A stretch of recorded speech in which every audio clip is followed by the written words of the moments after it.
back to my subscribers, and for those who are new here, don't forget to subscribe. My name is Asia, and I know it's been like 2 weeks since I posted a video, but I've been a little busy and it's hard trying to do the editing and audit and trying to better counsel at the same time. So I just basically I do it when I feel like it. And I know it's like inconsistent, but sometimes I just want to focus on like how I feel mentally, physically, emotionally, make sure I'm eating right, make sure I get up every morning and get my exercise in. And that's a lot. That's like a lot in itself to try to keep on a schedule, because I know I have to keep on it because it's helping me get well. So YouTube kind of I gotta throw that in when I can.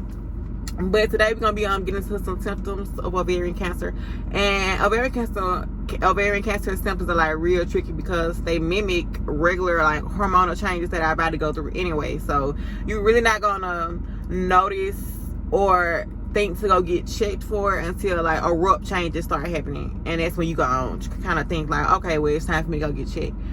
But I'm just gonna start off with one symptom is hormonal imbalance. So my testosterone was 555 when I got it checked in 2020, and a regular female testosterone levels is supposed to be from 9 to 55, which 55 being kind of high. You know, we're basically saying we're not really supposed to have a lot of that in our body because it can cause like real abrupt changes. So yes, mine was 555, and that's like the first symptom I kind of noticed from my doctor when she took blood work, that my hormone levels were out of whack. So I'm gonna insert a picture of my test now so y'all can see my levels, and like next to it it's gonna say reference range, and y'all can see like where the testosterone is supposed to be in a woman's body.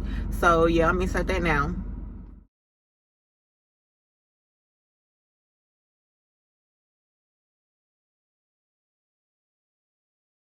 So yeah, y'all see my testosterone levels. So a hormonal imbalance, that's symptom number 1. So symptom number 2 is a deep voice. So because of my hormone levels were 555 in testosterone level, my voice got way deeper. It started sounding like a man's voice, and it's going to do that because, you know, I'm not producing any estrogen or proestrogen, and a woman's voice is naturally light. So when I'm only producing male hormones, my voice is going to be like real deep, and it was way deeper than this. I'm gonna insert a video from 2020. That's probably like the deepest I ever heard it being, but I'm pretty sure other people probably like, nah, that ain't the deepest. We done heard it. But yeah, for me that's probably the deepest I've heard it. And dealing with that was a lot because my voice don't fit my face, it don't fit my physique. So I did have a lot of insecurities with my voice because people used to make comments on it about how deep it was and how it didn't fit me, and the look I would get from people when I opened my mouth to talk was just a lot sometimes. So I kind of muted myself for a minute, and that's why another reason why the video is from 2020. I really couldn't find one of me talking because I was just so insecure with my voice. I just stopped talking on Snapchat, or like stopped talking in public. Like, you was not gonna hear me talking on a recording. That was dead. But yeah, so I'm gonna insert this video from 2020 so y'all can kind of see, hear my like that. Don't do that. I'm looking all fucking naked. Okay, so y'all heard that video, and I know it's deep. I know I sound like Kevin Gates, Drake. Like, I don't sound like a girl. But I am going to insert old video, probably from like the 11th grade, so y'all can kind of see how my voice sounded before my hormones and everything started to go haywire. Because my period, well, the changes started happening in the 11th. I'm going to get to that. But yeah, I'm going to go ahead and insert a video from the 11th now. I ain't got a fucking wig on. So yeah, that's how my voice sounded before all of my changes started happening. And y'all can like kind of hear I have a woman's voice, or like a female's voice, is way lighter than what it is in the first video and way lighter than what it is now. My voice is kind of lightening up since my levels are going back down and they got the tumor out. So I am happy for that. I mean, I don't mind it now. Like, I don't mind it now. It can stay how it is now, or it can get lighter. Like, I've gotten comfortable with it, so it don't really faze me how it used to. But another symptom is excess abdominal weight. So if you have like a tumor on your ovaries or a cyst, you gonna have extra abdominal weight. I'm gonna insert a picture of my stomach to just show y'all how my tumor had my stomach looking. But yeah, so if you are gaining weight and most of your weight is going to your stomach and it's not going nowhere else, and you see it kind of your stomach like getting bigger and bigger, and it's kind of hard, like, you know how if you fat it's gonna feel squishy. But if you have a tumor or something big right there, you're not gonna be able to squish your stomach in your hands like how you would if you just like regular fat. It's gonna feel like you pregnant, basically. Like your stomach gonna be real hard. So if you got like a lot of abdominal weight, and no matter what you're doing, it's not going away, it's not going down, you diet and you exercise and it's still not helping, and it's kind of hard, and you feel something right there, you need to go get checked just to make sure there is nothing right there. But yeah, I'm gonna insert a picture of my stomach, and this is probably, I want to say January, something like that, so y'all can see how big it was. So I'm gonna insert that now.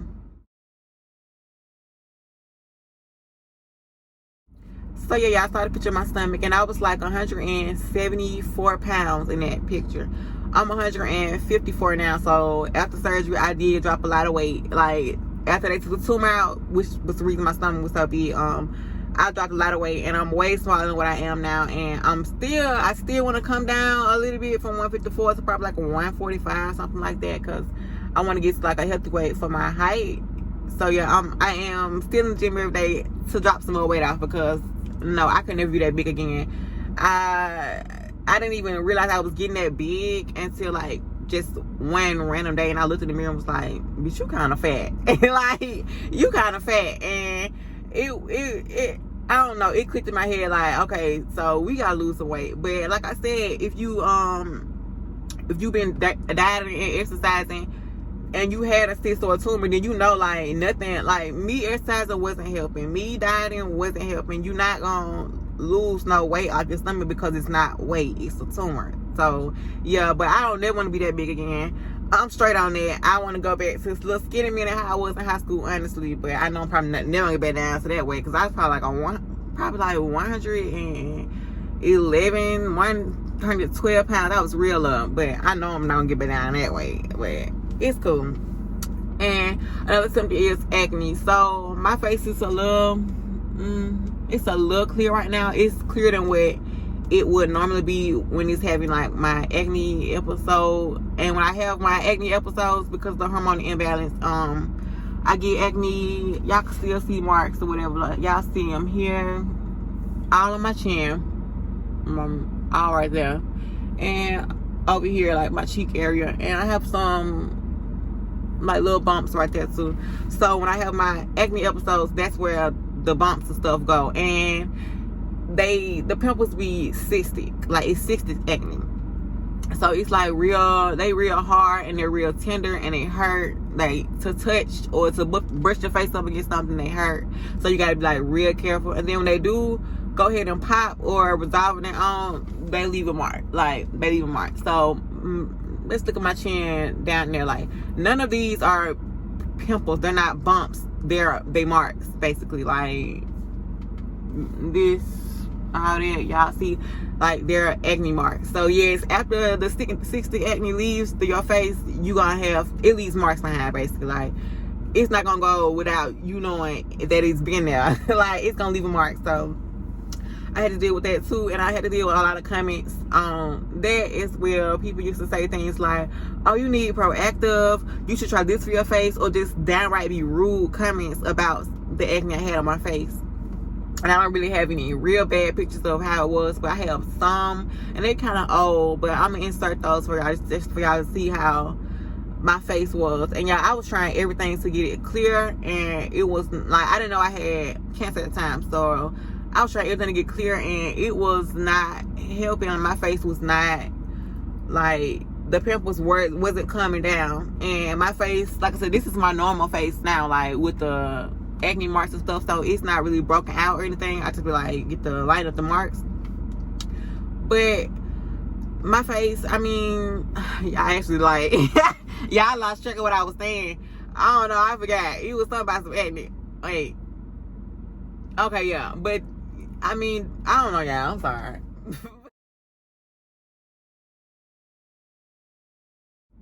Okay, so what I was trying to say was that this is my normal face, and now that my testosterone levels are back to where it needs to be at and everything is normal, I just have acne marks. That's all I was trying to say. And okay, so the next symptom is, I want to say it was excess hair growth. With this one, I don't really have any pictures because why would I take pictures? I don't know. I didn't take this today. But yeah, so excess hair growth. I got excess hair growth on my mustache, under here. I got real like coarse hairs like under my chin and stuff, and on my neck, and hair would just grow all over my body, way thicker than normal. So I would have to shave way more often than normal, girl. And plucking hairs out of my chin, my mustache, like neck, chin, all that. Like, y'all ever seen that picture on Facebook when it was like, I ain't arguing with no bitch that gotta pluck her chin hairs? Like, I'm the bitch with the chin hairs. Like, yeah, so it's embarrassing, but yeah, like that's me. Like, that was me. My testosterone was so out of like whack that I was just growing hair like we are mammals. I wouldn't say a mammal like a dumbass, but I was growing hair like a mammoth. Like, it was everywhere. Like, I was growing hair on my toes, all over my stomach. I got hair on my boobs, my underarm hair. Like, of course I grow hair there, but I'm basically saying like it was way thicker. And the excess hair on my face was not helping. I constantly had to shave my face at least 2 times a week, or you were gonna notice that I had a lot of coarse hairs growing on my face. And plucking it was not fun. It's just a lot to try to deal with all that and still trying to keep your confidence, because you don't really know. Well, I didn't really know what was going on with my body, so I was just like, I'm just like, where's all this hair coming from? Why is it growing all over my face and then areas that a man would normally get it, and why is it so thick? And yeah, they were thick and long hairs. Like, it wasn't stubble. It was like thick and long hairs that was so long that they curled up. Like, yes. So I'm not talking about like stubble hair growth, like how normal females would get, like a little stubble. No, I had actual hairs that you could see that I had to pluck out. If I didn't pluck it out, you were going to see it. So the excess hair growth was a lot.